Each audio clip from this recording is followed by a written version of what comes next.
민수기 35장을 우리가 읽었습니다. 9절부터 34절까지 읽었어요.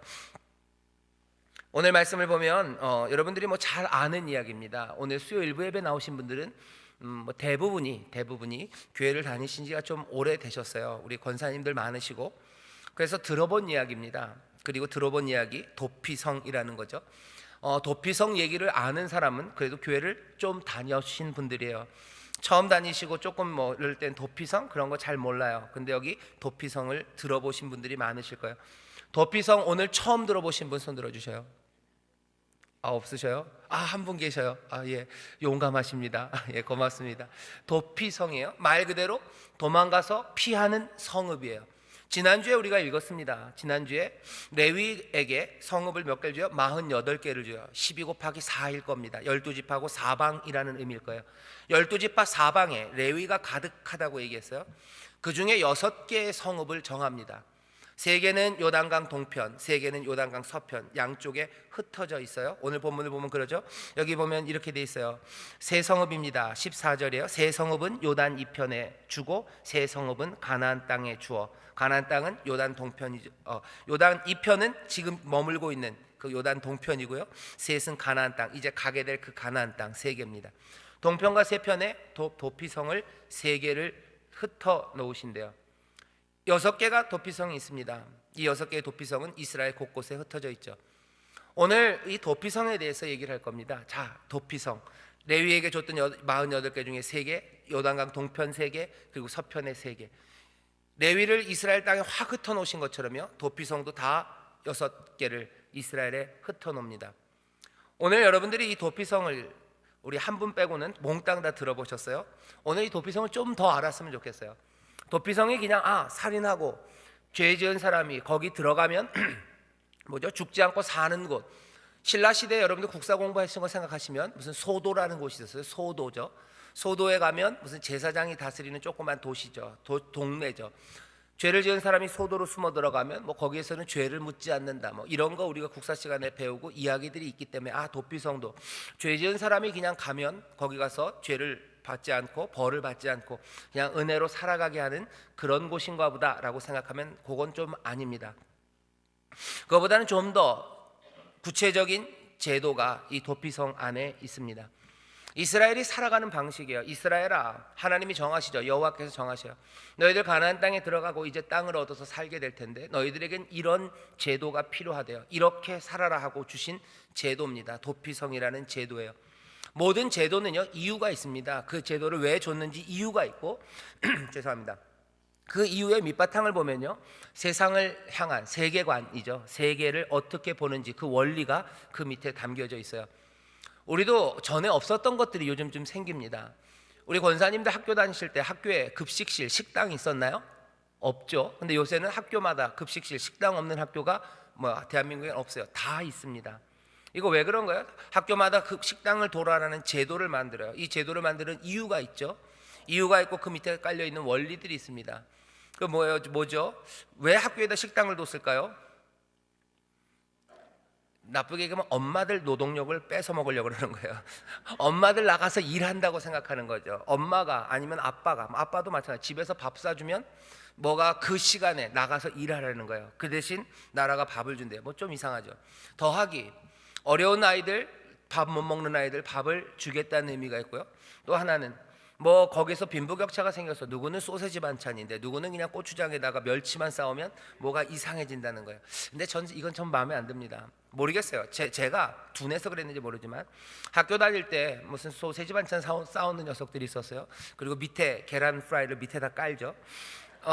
그런 녀석들이 인기 있는 거 맞습니다. 그리고 뭐 고추장에 멸치, 그거 싸우는 녀석 있고, 또 가끔 가다가 이상하게 왜 그랬는지 모르겠어요. 지금 생각해 보니까 아마 건강 문제가 있었나 싶은데 메뚜기 반찬 싸우는 애들도 있었어요.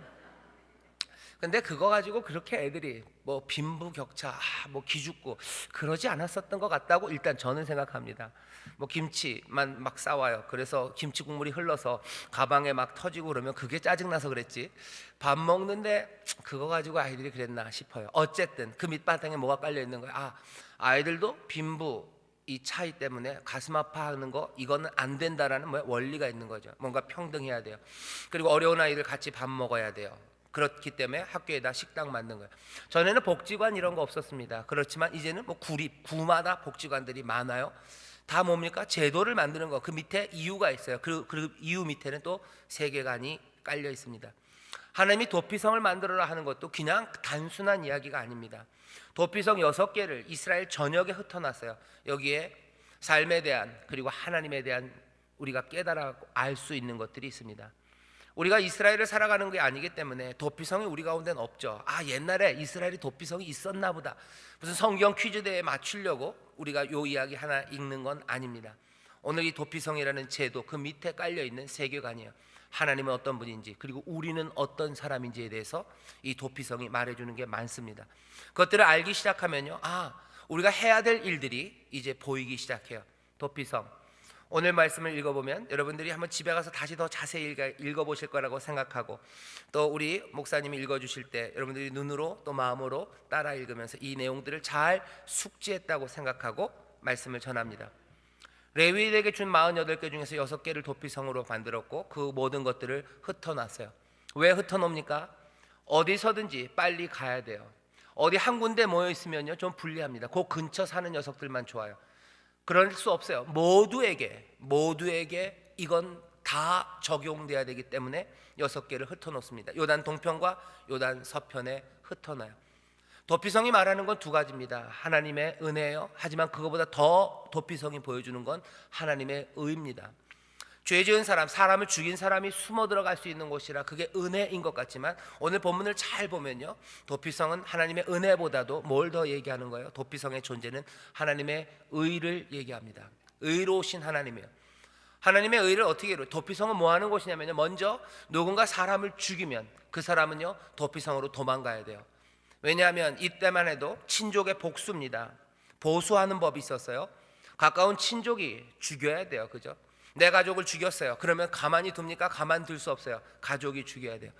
이건 어떻게 보면 굉장히 야만적인 것 같지만 꼭 야만적이지는 않습니다. 사람을 죽인 사람은 죄인이에요. 여러분들 동네에 죄인이 하나 생기면 사람들 어떻게 하죠? 손가락질해요. 그리고 이 죄인이 된 사람은 아무것도 아닌 하찮은 목숨이 됩니다. 친족이 아니라 가까운 가족이 아니라 아무라도 무시하고 죽여버릴 수도 있을 것 같아요. 죄인이기 때문에 그래요. 에이 설마 아닙니다. 여러분들 잘 생각해 보세요. 여러분들 주변에 뉴스들이 나와요. 가끔가다 흉악한 뉴스 나오죠. 무슨 엄마가 뭐 하느라고 애를 때려서 죽였어요. 그러면 당장에 동네 아줌마들이 아이고 죄송합니다. 그 다음에 뒤에 뭐라 그래요? 죽이라고 그래요. 죽이라고. 저거 죽여야 된대요. 저거 죽여야 된다고. 죄 지은 사람을 향해서 사람들이 돌 던져요. 돌 던지고 그냥 이 당한 사람의 가족만이 아니라 모두가 다 죽이려고 덤벼들죠. 가족에게 사실은 복수할 수 있는 권한을 사실은 제한적으로 준 거예요. 보복하는 법이라는 게 좀 그렇습니다. 눈에는 눈도 좀 그래요. 눈에는 눈 굉장히 야만스러운 것 같지만 사실은 야만스럽지 않습니다. 그냥 가만히 보면 알아요. 여러분들 눈 하나 맞으면 딱 그 눈만 때립니까? 아니에요. 그죠? 한 대, 2대 때리죠. 한 대 맞고 한 대 때리는 사람 별로 없어요. 한 대 맞으면 2대 때리죠. 옛날 법이 정한 거 뭐야? 너 한 대 맞았으면 너도 한 대만 때려라는 거예요. 그런 식으로. 사실은 여기 나오는 자기 가족이 죽으면 복수해라, 이게 야만을 조장하는 법은 아닙니다. 친족 너희가 복수해라. 다른 사람들은 가만히 있어라. 아무나 죽이는 건 아니다 이거예요. 아무나 죄인이라고 사람을 죽였다고 다 달려들어서 죽이는 거 아니다. 제일 가까운 사람, 그 사람이 하는 거다라고 어쩌면 조금 더 야만을 막으려는 시도입니다. 뭐가 됐든지 그런 상황이에요. 사람이 사람을 죽이면 이 사람은 죽을 수 있어요. 왜? 그 친족들이 가만두면 안 됩니다. 이건 명예예요. 명예에 걸린 일이에요. 내 가족을 누가 죽였는데 가만히 있으면 안 돼요. 우리에게도 그런 게 있죠. 불구 대천지 원세요. 할 수 없어요. 하늘을 같이 대고 살 수 없어요. 같은 하늘 아래서 살 수 없어요. 내 아버지를 죽인 사람과 내가 같은 하늘 아래서 살 수 없어요. 내가 죽든지 네가 죽든지예요. 그게 불구 대천지 원수입니다. 그런 식으로 얘기하는 거예요. 그런데 문제는 뭐냐면 오늘 도피성이 얘기합니다. 의로 이루어져야 돼요. 정말로 죽어야 될 만한 사람이면 죽는 게 맞습니다. 왜? 생명을 사라지게 했기 때문에요. 정말로 살인한 자는 살인하는 게 맞아요. 하지만 우리가 살아가는 삶에 있어서 그것이 항상 그렇게 명백하지는 않기 때문에 그래요. 하나님은 지금 여기서 의를 이루고 싶어 하셔요. 죽인 사람 죽이지 말라는 얘기 아니에요. 죽인 사람이 도피성으로 피하면 다 삽니까? 아니에요. 재판받을 때까지 살려두라는 거예요. 제대로 판단할 때까지는 아니다. 그래서 뭐요? 도피성을 둔 겁니다. 다시, 도피성은 살인한 자가 피하면 몽땅 다 사는 거 아니에요. 언제까지? 재판할 때까지 아무도 못 건드리게 하는 게 도피성이에요. 사람을 죽인 사람은 누구라도 도피성으로 달려가야 합니다. 속히 달려가야 돼요. 그리고 뭐요? 의로운 판단을 기다리는 거예요. 여기 그렇게 돼 있죠. 너희는 보수할 자에게, 이 보수라는 게 복수하는 겁니다. 12절에 이는 너희가 보수할 자에게서 도피하는 성을 삼아 살인자가 회중 앞에 서서 판결을 받기까지 죽지 않게 하기 위함이니라. 이렇게 돼 있어요. 이걸 보면서 하나님이 우리에게 알려주시는 거예요. 너희들 판단이 성급할 수 있다라고 얘기하시는 거죠. 우리의 판단이 성급할 수 있어요. 감정이, 그죠? 내 가족이 죽는 걸 봤어요. 누군가 내 가족을 죽였어요. 그거 그냥 훅 올라오는 게 있죠. 그렇게 그냥 아주 즉각적인 반응들, 쏟아나는 분노들, 의는 그렇게 이루어지지 않는다는 거예요. 불의를 보고 마음이 뜨거워지는 사람이 있어요. 하지만 그렇게 해서 의가 이루어지는 건 아니다 얘기하는 거죠. 물론 불의를 보면서도 그냥 아무 마음이 없는 사람도 있습니다. 그건 잘못된 거예요. 하지만 불의를 보면서 끌어오르는 거, 그게 능사는 아니다. 뭐가 필요해요? 제대로 된 판단이 필요하다고 얘기합니다. 이 첫 번째 이야기가 우리에게 꽤나 많은 것들을 알려줍니다. 하나님의 사람들은 정의로워야 돼요. 여러분들 의로운 삶을 사셔야 됩니다. 세상 사람들은 불의를 보고 지나가도 여러분들은 아니에요. 적어도 아니에요. 불의를 보면서 가슴 아파하든지 아니면 용기 있게 일어나서 말하든지 뭔가 끌어오르는 것들이 있어야 돼요. 그건 의무입니다. 친족의 의무예요. 이웃의 의무입니다. 이웃이 다치고 있는데 그냥 사라져가는 거, 그건 이웃의 의무가 아니에요. 내 형제가 아픈데, 내 형제가 어디 있는지 모르고, 내 형제가 우는지 억울한 일 당했는지 죽는지 모르고 가는 건 의무를 다하지 않는 거예요. 사람들은 계속해서 그 의무, 형제에 대한 의무를 다하지 않으려고 해요. 가인에게 하나님이 물으시죠. 가인아, 너 형제, 네 동생 아벨 어딨냐? 하나님에 대해서 가인이 대답해요. 하나님에게 말대꾸합니다. 대단한 녀석이에요. 뭐라 그럽니까? 내가 내 동생을 지키는 사람입니까? 내가 내 동생에 대해서 책임져야 됩니까? 내 동생이 뭐가 됐든지 내가 무슨 상관입니까? 라고 묻는 거예요. 죄의 시작은 거기서부터입니다. 살인? 예, 맞아요. 그리고 어쩌면 더 심각한 고백은 내가 내 형제와 무슨 상관입니까? 하는 거기서부터 세상은 갈라지기 시작하는 거죠. 세상은 담을 쌓기 시작하고 서로가 서로를 죽이는 그 일이 시작됩니다. 도피성, 여러분들 잘 기억하셔요. 도피성이 어쩌면 도피성의 뒷면에서 우리에게 알려주는 것은 형제를 향한 책임, 그 책임을 다하는 과정 중에 실수하지 말라는 얘기지. 형제를 향한 그 책임에서 무관한 사람은 이 도피성과 상관이 없어요. 형제를 향한 책임이 아무도 지지 않는 세상에선 도피성은 필요 없습니다. 내 형제가 죽는 거, 거기에 대해서 뭔가를 하려는 사람들, 그 사람들을 의롭게 그 일을 이루게 하기 위해서 도피성이라는 것을 지금 이야기하시는 거예요. 판결하기까지 거기다 두는 거죠. 사람들의 분노는 불처럼 타오르기 때문에요. 이 성읍은 6개 곳곳에 흩어 있어야 돼요. 사람들에 대해서 얘기하는 거죠. 사람들 너희의 분노가 불같은 거 안다는 거야. 네 가족이 죽었을 때 너희들 금방 쫓아가지. 그러니 이 사람 의로운 판결, 제대로 된 판결을 받기까지는 속히 피할 수 있는 그 성이 있어야 한답니다. 이 성에 들어가서 거기서 끝 아니에요. 그 다음엔 이제 판결이 시작됩니다. 도피성에 들어간 다음에 판결이 돼요. 판결은 둘 중에 하나예요. 살인했기 때문에 이건 살인이 유죄면, 고의로 죽인 거면 이 사람은 그냥 애놀이 없습니다. 고의로 사람을 죽인 사람은 사형이에요. 피는 피로 갚는 거예요. 하지만 고의가 아닌 사람, 어쩌다가 부지불식간에 내가 모르고서 실수로 전혀 죽일 의도가 없었는데도 불구하고 죽인 사람은 어떻게 합니까? 이 사람은 무죄입니까? 아니에요. 이 사람은 도피성에다가 가둡니다.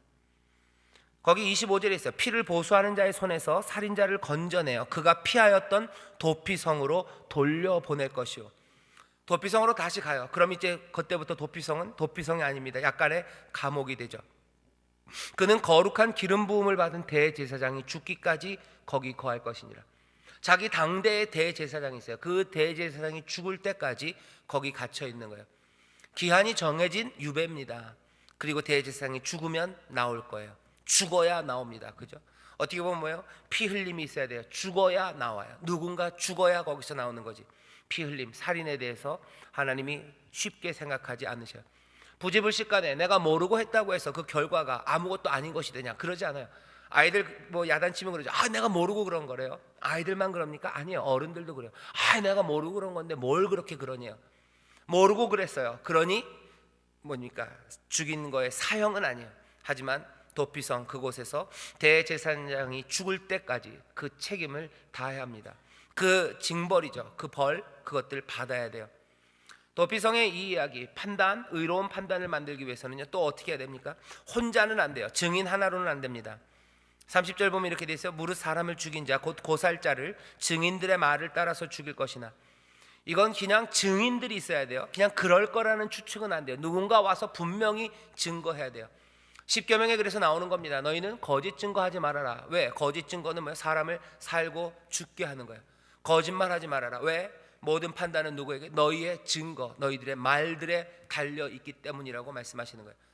너희 요즘은 뭐예요? 요즘은 과학 수사를 합니다. CSI에서 과학이 말하는 대로, 과학이 물증이 있는 대로 판단을 해요. 하지만 이때는 아니에요.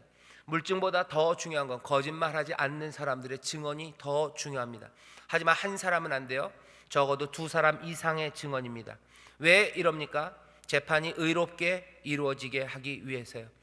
재판이 의롭게 이루어져서 하나님의 의가 서는 그 일이 이루어진 후에 이 도피성은 사람들을 가두는 그 역할을 합니다. 재밌는 건 뭐예요? 이 가두고 거기서 나가지 못하게 하고 이 사람들을 어쩌면 복수하러 오는 사람들에게서 보호하는 사람들, 그 사람들은 레위 사람들일 겁니다. 왜냐하면 이 성읍은 레위의 성읍들, 레위의 동네 48개 중에서 6개예요. 이 사람들은 누구 사이에 살아요? 레위 사이에 삽니다.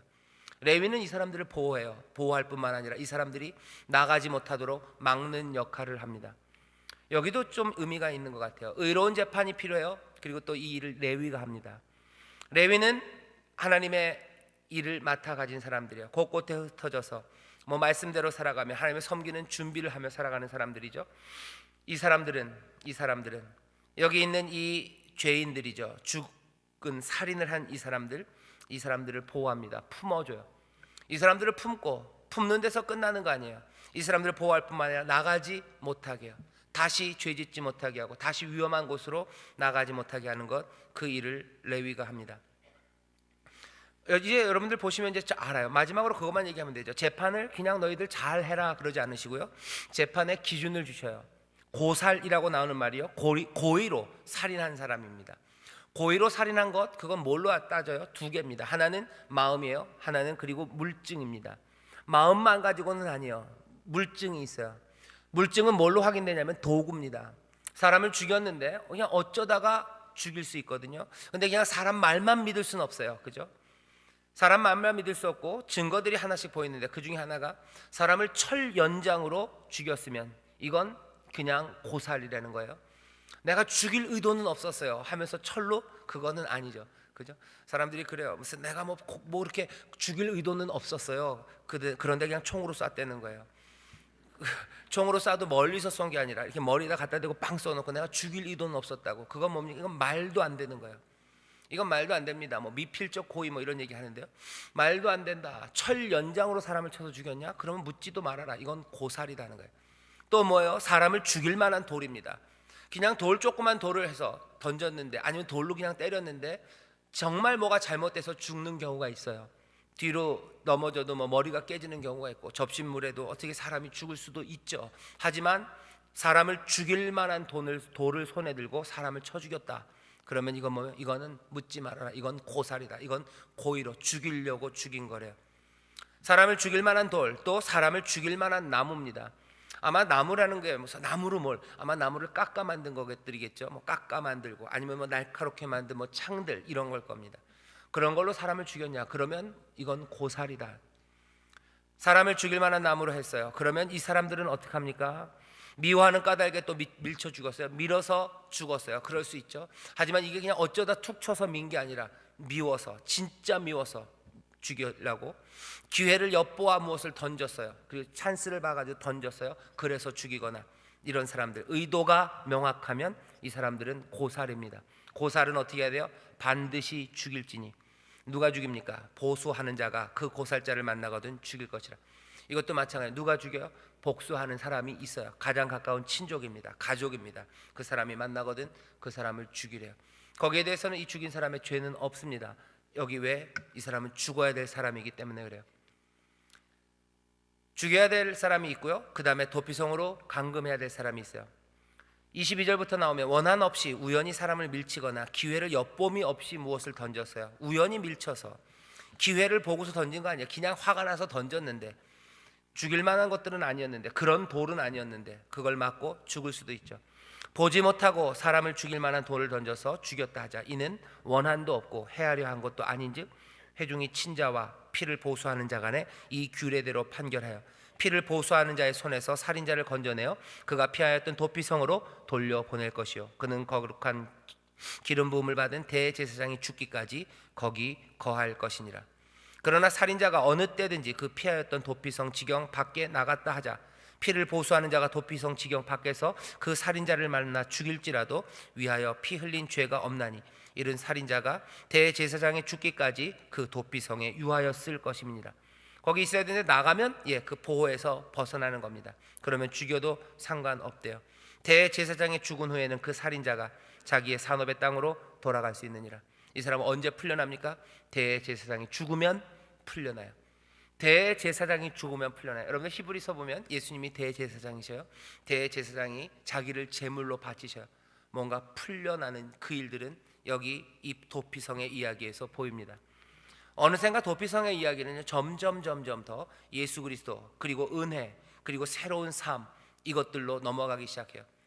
그냥 죄를 지은 사람은 죽여야 돼. 정말로 고살한 사람은 죽여야 돼. 하지만 그 은혜 안에 있는 사람들이 있어요. 그 은혜 안에서 새로운 가능성은 뭘로? 대제사장이 죽을 때입니다. 피 흘리며 누군가 죽어요. 그러면 자유가 생기기 시작합니다. 이 도피성을 통해서 하나님이 보이고 싶으신 게 아마 거긴 것 같아요. 그리고 우리에게는 이 도피성이 그런 의미가 있습니다. 첫 번째는 어떤 의미예요? 하나님의 의에 관한 거예요. 여러분들 너무 성급하게 판단하지 마세요. 두 증인이 필요합니다. 사실 확인 없이, 증거 없이 여러분들 너무 분노가 끌어오르지 마시고, 또 증거 없이 사실 확인 없이 너무 실망하지도 마셔요. 사람을 죽이는 자, 그 사람을 죽이는 일은요, 이거 굉장히 감정적인 겁니다. 막 치밀어 오르는 것들이에요. 이 치밀어 오르는 것들은 뭘로? 시간을 두고 의로 판단돼야 됩니다. 이게 어쩌면 이 땅을 살아가는 사람들에게 하나님이 주시는 방식이에요. 왜? 우리는 쉽게 오해하고 우리는 쉽게 감정에 휘둘리기 때문입니다. 여러분들 너무 쉽게 복수를 맹세하지 마셔요. 너무 쉽게 이를 가열지 마시고, 그리고 너무 쉽게 절망하지 마셔요. 너무 쉽게 절망하지 마셔요. 여러분들 그리고 이웃들에게, 그리고 여러분들이 사랑하는 사람들에게 너무 쉽게 실망하지 마시고 너무 쉽게 미워하지 마셔요. 그냥 이런 거다 하고 그냥 훅 끌어오르지 마셔요. 도피성 이 시간은 뭐예요? 제대로 판단할 수 있는 시간을 벌라는 거예요. 제대로 판단할 수 있는 시간. 사실 확인하고 하나님의 말씀 앞에 비춰보고 그리고 하나님 앞에 기도하시는 거죠. 물론 그러고 나서도 고살한 자, 그 사람에 대한 판단은 의롭게 해야 됩니다. 정말로 봤더니 그래 내 친족을 이 사람이 죽였어요. 그러면 여기 있는 의무는 뭐예요? 그 사람을 죽이는 게 맞습니다. 그 사람을 미워하든지 아니면 그 사람이랑 멀어지는 게 맞아요. 경건치 않은 사람들, 경건의 모양 그것들은 알지만 경건의 능력은 부인하는 사람들, 그 사람들에게서 멀리해야 돼요. 하지만 너무 쉽게 멀리하지는 말라는 거예요. 너무 쉽게 이 사람은 아니다라고 띄어내지 말라는 거예요. 그것 때문에 너무 쉽게 실망하고 너무 쉽게 분노하지 말라는 겁니다. 오늘 말씀이 그렇게 알려줘요. 도피성, 우리의 연약함과 부족함이 있기 때문에 너무 쉽게 휩쓸리지 말고 제대로 된 판단을 위해서 증인들, 증거들 구하고 하나님의 기준에 맞춰서요. 그죠? 기준을 주시죠. 고살은 이런 거였어. 이 사람이 그렇다면 의도가 없었구나 하는 이 판단의 시간들이요. 말씀에 비추어서 판단하는 거예요. 시간을 두고 의를 이루기 위해서 확인하고 증인들로 확인하고 하나님의 말씀에 비춰봅니다. 그리고 나서 나온 결과에 따라서 멀리 하려면 멀리 하시면 돼요. 떠나가려면 떠나가시면 되고, 또 미워하면 안 되겠지만 같이 안 놀려면 안 노시면 되고, 아니면 같이 용납해야 되면 용납하는 그 일들을 해야 합니다. 그렇게 살아가래요. 도피성입니다. 교회 안에서만 아니고요, 세상에서도 마찬가지일 겁니다. 우리의 직장에서 만나는 사람들이 있어요. 직장에서도 미운 사람 생기고, 직장에서도 우리를 실망하는 사람 생기고, 그 사람을 향해서 이 사람이 어떤 사람인지 판단해야 합니다. 그 판단은 이성적인 것에서만 머물지 않아요. 감성적인 것, 그리고 우리의 행동으로 나옵니다. 얼굴빛이 달라지고요, 나쁜 사람이다 판단하면 어떻게 돼요? 그 사람을 대한 얼굴빛이 달라지고 말도 달라지고, 그 사람을 향해서 고개도 돌리고 같이 밥도 안 먹어요.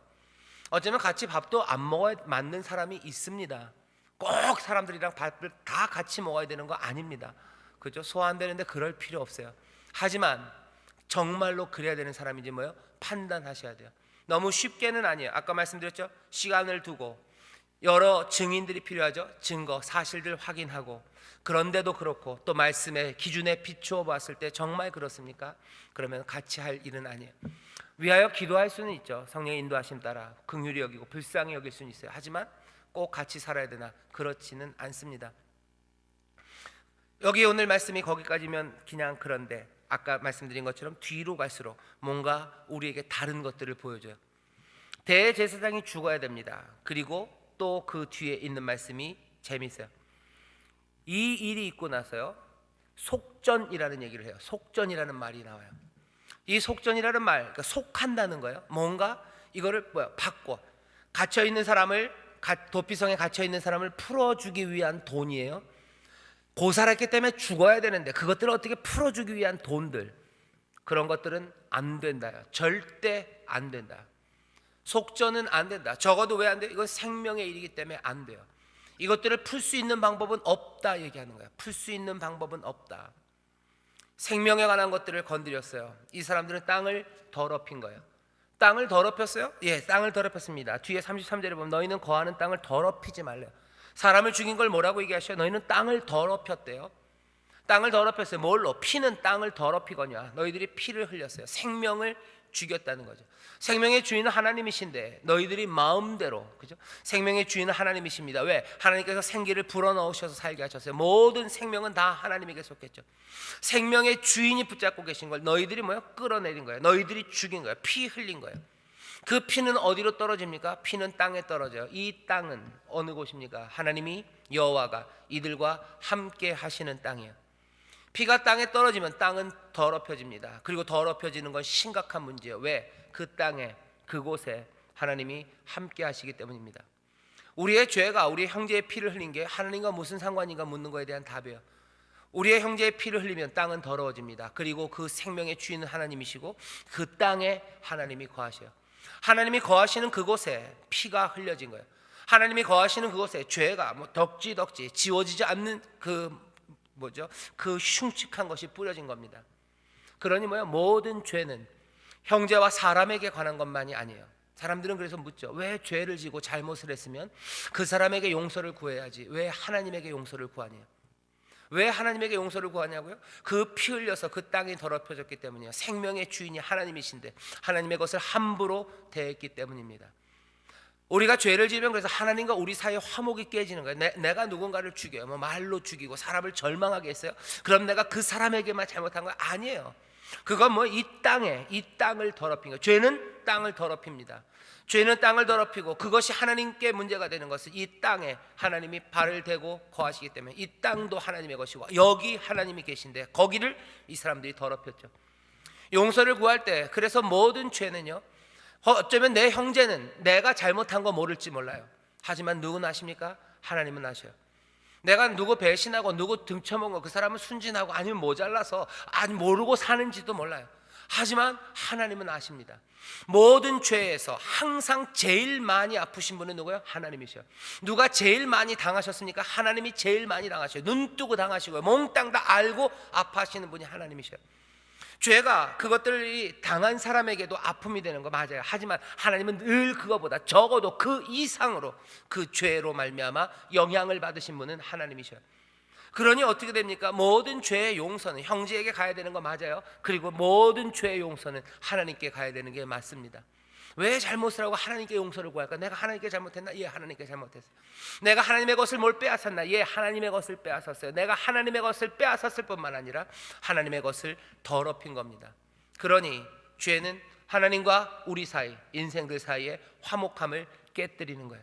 사람이 죄를 지고 그 죄 지은 걸 알면 화목함이 깨집니다. 그래야 용서를 통하여 화목이 다시 이루어지는 것처럼 모든 죄는 하나님과 우리 사이에 화목을 깨뜨려 버리는 거예요. 오늘 말씀은 이렇게 했어요. 너희는 거하는 땅을 더럽히지 말아라. 피는 땅을 더럽힌다. 피 흘림을 받은 이 땅은 이를 흘리게 한 자의 피가 아니면 속할 수 없다. 또 뭔 얘기가 나와요? 속함에 대한 이야기가 나와요. 이를 흘리게 한 자의 피가 아니면 속할 수 없어요. 죄 지은 사람의 피가 아니면 속할 수 없다 그래요. 그리고 말해서 속전, 돈으로는 안 된다. 돈으로는 안 된다. 피로만 된다. 그리고서는 아까 앞에 힌트가 하나 있어서, 그죠? 그럼에도 불구하고 이 사람이 다시 고향으로 돌아갈 수 있는 자유가 이루어질 수 있는 건 뭡니까? 대제사장이 죽으면 이 사람은 자유함으로 갈 수가 있어요. 다른 것으로는 갚을 수 없습니다. 피 흘린 자, 바로 그 죄 지은 사람의 피, 그것만이. 죄의 대가는 사망입니다. 죄는 모든 죄가 다 그래요. 왜? 이건 하나님에게 대한 범죄이기 때문에 그래요. 죄의 결과는 사망입니다. 죽음입니다. 피, 그것 아니면 속할 수가 없어요. 하지만 여기 다른 죽음의 가능성을 열어놓습니다. 우리는 여기까지 오면 이 얘기가 무슨 얘기인지 알아요. 대속하시는 죽음이에요. 대신 흘리시는 피예요. 그리고 그것들을 통해서 어떻게 하셔요? 다시 한번 화목을 만들어내는 피입니다. 피 흘리심으로 하나님과 우리 사이를 화목하게 하셔요. 이때부터 하나님은 이렇게 얘기하시는 거예요. 우리들 가운데 너희들 죄를 짓지. 죄라는 건 이거는 그냥 가볍게 눈 감아 갈 수 있는 거 아니에요. 이건 피 흘림 말고 돈으로 해결 안 돼요. 이거 부지불식간에 모르고 했다고 해도 그거 핑계 안 돼요. 그러면 갇혀라도 있어야 돼요. 이 묶여 있는 걸 풀 수 있는 게 있냐? 없어요. 왜? 땅에 피가 흘려졌다면 이거는 땅이 더러워진 거기 때문에. 이걸 깨끗하게 할 방법 돈으로 안 된다. 다른 어떤 것들로 안 된다. 그 흘린 피, 그 피만, 죽음이 이것들을 사한다 얘기하죠. 오늘 설교의 제목입니다. 피는 땅을 더럽게 해요. 하지만 동시에 피가 그 땅을 속하게도 합니다. 사실은 우리의 피가 흘려져야 돼요. 그래야 땅이 속해지는 거예요. 그런데 우리가 잘 알죠. 우리의 대제사장 되신 예수 그리스도, 하나님의 아들이 육신을 가지고 이 땅에 오셔서 우리를 모두 다 형제라고 부르시며 아버지께로 인도하시려는 거예요. 깨어진 화목을 다시 화목해 하시려고 이 땅에 오셔요. 화목해 하는 방법, 다시 속하는 방법은 뭡니까? 돈 가지고 됩니까? 명예 가지고 힘 가지고 됩니까? 아니요. 속전은 필요 없어요. 피 흘림밖에 안 됩니다. 그러니 어떻게 하시는 거예요? 예수 그리스도께서 피 흘리시는 거예요. 거룩한 자가 대제사장으로 이 땅에 오셔서, 히브리서는 계속 얘기해요. 예수 그리스도는 이 땅에 대제사장으로 오셨다. 희생의 제물을 드리러 오셨고, 용서, 화목을 위해서 드리러 오셨고, 더 놀라운 것은 그 대제사장, 제사를 드리는 분은 제물이 되셨다는 거예요. 피 흘림의 대속의 피로. 피가 땅을 더럽힙니다. 속할 수 있는 방법은 없어요. 하지만 그 피가 속하게 해요. 예수 그리스도의 놀라우신 보혈의 공로가 우리를 이 하나님의 의 가운데서 어떻게 해요? 의에서 떠나게? 아니요. 의를 이루게 하시는, 하나님의 의가 이루어지시나요? 예, 이루어집니다. 피를 피로 갚으시는 하나님의 의는 여전히 분명하게 이루어져요. 의를 이루시는 가운데 하나님의 놀라운 은혜로 우리를 살리시는 줄 믿습니다. 은혜와 의가 함께 이루어지는 방법은 뭐밖에 없어요? 피 흘림이 있어야 되는 거예요. 피 흘림으로 의도 이루어지고 거기서 은혜가 나타납니다. 그럼 어떻게 됩니까? 하나님과 우리 사이에 화목이 이루어져요. 갇혀있던 사람들이 자유함을 얻어요. 갇힌 자를 자유케 하고 하나님과 사이에 화목이 깨어진 자를 화목케 하는 방법은 피 흘림입니다. 더 놀라운 사실은 고린도후서에 보면 뭐라고 됐습니까? 이제 그리스도께서 우리를 화목하게 하시고, 하나님과 화목하게 하시고, 그 화목하게 하는 직책을 어떻게 하셨대요? 우리에게 주셨대요. 잘 들어보십시오. 제가 읽어보겠습니다. 고린도후서 5장 18절이에요. 모든 것이 하나님께로 났나니 저가 그리스도로 말미암아 우리를 자기와 화목하게 하시고 또 우리에게 화목하게 하는 직책을 주셨으니 이는 하나님께서 그리스도 안에 계시사 세상을 자기와 화목하게 하시며 저희의 죄를 저희에게 돌리지 아니하시고 화목하게 하시는 말씀을 우리에게 부탁하셨느니라. 이러므로 우리가 그리스도를 대신하여 사신이 되어 하나님이 우리로 너희를 권면하시는 것 같이 그리스도를 대신하여 간구하오니 너희는 하나님과 화목하라. 어떻게 하라는 거야? 하나님과 화목하기 위해서 자기들이 화목 제물이 되신 예수 그리스도처럼 예수 그리스도의 사신이 되어 화목케 하는 일을 한답니다. 방법은 뭐밖에 없어요? 도피성, 오늘 말씀을 통해서 알아요. 속전, 돈으로 안 돼요. 돈으로도 안 돼요. 힘으로도 안 돼요. 뭐로도 안 돼요. 피 흘림이 없으면 안 됩니다. 예수 그리스도가 화목케 하시려고 제물이 된 그 방식 아니면 안 돼요. 사람들을 죄에서 자유케 하는 거, 하나님과 화목하게 하는 거, 그리고 사람들을 풀어주는 일들은 이 피 흘림이 없으면 안 되고, 그 일을 그리스도께서 우리에게 보이시고 이제는 우리에게 그 일을 맡기시고 부탁하십니다. 우리가 해야 될 일은 뭐예요? 그러니까 피예요. 피 흘리는 겁니다. 피 흘리면 자유함이 생겨요. 피 흘리면 하나님과의 화목이 생깁니다. 이게 무슨 구름 담는 소리일까? 여러분들 그러시죠? 잘 들어보세요. 이 땅에서 피 흘리는 사람들이 있습니다. 그 피 흘리고 죽어가는 사람들이 있어요. 누군가 대신 피 흘려야 돼요. 그래야 이 사람들이 자유함을 얻어요. 이 설교 어제 준비하면서요, 갑자기 떠오른 생각인데 이게 성령님이 주신 생각이라고 전 믿습니다. 갑자기 들려오는 노래요. 방탄소년단 피땀 눈물 그러는 거예요. 사람들이 눈물 흘려요, 그죠? 눈물 흘리는 사람들이에요. 그 사람들을 자유케 하는 게 뭘까요? 뭡니까? 눈물은 사실은 땅을 더럽게 해요. 왜 사람들이 웁니까? 아파서 오는 거예요. 짓눌리고 억울해서 오는 거예요. 그 억울함은 하나님, 그 눈물이 땅에 떨어지면요, 땅은 더러워집니다. 그거 어떻게 속하게 돼요? 어떻게 하나님과 화목, 회복이 일어납니까? 누군가 대신 눈물 흘려줘야 되는 거예요. 아파하는 사람들, 그 사람들 대신에 눈물 흘릴 사람들이 있어야 속하는 일들이 생겨요. 사람들이 땀 흘리는 거, 이거 사실은 저주이기도 하고 살아가는 방식이기도 해요. 너는 이제 땀을 흘려야 살아간대요. 가시와 엉겅퀴. 누군가 땀 흘립니다. 땀 흘리고 고생하는 사람이 있어요. 어쩔 줄 모르고. 땀 안 흘리고 사는 사람들이 있죠. 그런 사람들을 뭐라고 그러는지 아세요? 불한당이에요. 불자가 아니 불자의 한이 땀 한자입니다. 그래서 불한당, 땀 안 흘리는 사람들이 불한당들이에요. 일 안 하고 땀 안 흘리고 살아가요. 하지만 땀 흘리는 사람들이 있어요. 땀 흘리는 노동 그리고 힘든 것들이 삶의 보람도 되지만 사실은 힘든 일이죠. 사람들의 땀 흘리고 괴로워하고, 남들은 다 시원한 곳에 있는데 혼자 땀 흘리는 사람들이 있어요. 그 사람들의 삶에 어떻게 자유함이 일어납니까? 누군가가 땀 흘려야 되는 거. 그거 말고 땀 흘리는 그 더러움, 그 힘든 것들을 속하고 자유함을 주고 하나님과 사람들 사이에 화목을 만드는 건 같이 땀 흘리는 일밖에 없어요. 대신 피 흘리고 대신 땀 흘리고 대신 눈물 흘리는 것이 세상을 자유케 하고 하나님과 우리 사이에 아름다운 하모니, 사람과 사람 사이에 하모니를 만들어냅니다. 오늘 도피성이 우리에게 주는 교훈이 참 여러 가지입니다. 여기는 이렇게 해라 하는 그 제도로서 가르쳐 주는 게 있어요. 그죠? 그 제도 자체가 아까 말씀드렸죠? 너희들 살아가는데 제대로 판단하라는 거죠. 판단을 위해서 시간을 두고, 그렇죠? 시간을 두고 사실 확인 잘하고 증인들과 함께, 그리고 하나님의 말씀의 기준이 있어요. 마음대로 판단하는 거 아니라 하나님의 말씀의 기준에 따라 너희들 판단해야 하고, 그리고 살인하고 죄 지은 게 얼마나 중요한지, 이건 속전, 이건 갚을 수 없는 거예요. 다 그 값을 치러야 된다고 얘기하는 겁니다. 하지만 이 은혜와 이 의는 이스라엘 전역에 이루어질 거예요. 이스라엘 있는 모두가 다 이 의로움의 혜택을 받을 겁니다. 그 의가 이 땅에 살아야 된다는 이야기를 도피성이에요. 하지만 믿음의 사람인 우리들, 예수 그리스도를 아는 우리들은요, 이 도피성을 보면서 다른 것들을 생각하기 시작하는 거죠. 그 이야기가 뭡니까? 이 화목의 일이에요. 어디선가 살짝 보여졌던 그 속함의 가능성, 자유함의 가능성이, 사람을 죽였지만 자유할 수 있는 길이 있어요. 대제사장이 죽으면요, 피 흘리면 거룩하게 되는 그 일들을 뒤에다 붙여놨어요. 피는 땅을 더럽힌다. 하지만 죽인 사람, 그 사람의 피 흘림이 있다면 이 땅은 속하게도 된다라는 힌트들을 주셔요. 피 흘림, 대신 죽은 대제사장의 죽음, 우리와는 비교할 수 없는 영원한 대제사장 예수 그리스도의 죽음을 말하는 게 분명합니다. 하지만 이젠 우리는 또 다른 말씀들을 들었죠. 고린도후서 5장에 있는 것처럼 우리에게 그 화목케 하는 직책을 맡기시고 부탁하셨답니다. 대제사장의 죽음이 사람들에게 자유함을 주는 것처럼 대제사장인 예수 그리스도의 피 흘리심이 우리에게 모든 죄에서 속량함과 그리고 하나님과 우리 사이에 화목을 주신 것처럼 이젠 우리도 마찬가지예요. 피 흘리고 그리고 땀 흘리고 눈물 흘리는 겁니다. 가정에서, 집에서, 가정 그러면 너무 사랑하는 관계이기 때문에 좀 그래요. 여러분들 명절 생각하셔요. 명절에 온 가족 친지가 다 모였어요. 한 30명, 40명이 모였어요. 누가 땀 흘리고 있습니까? 며느리예요. 며느리가 땀 흘리고 있어요.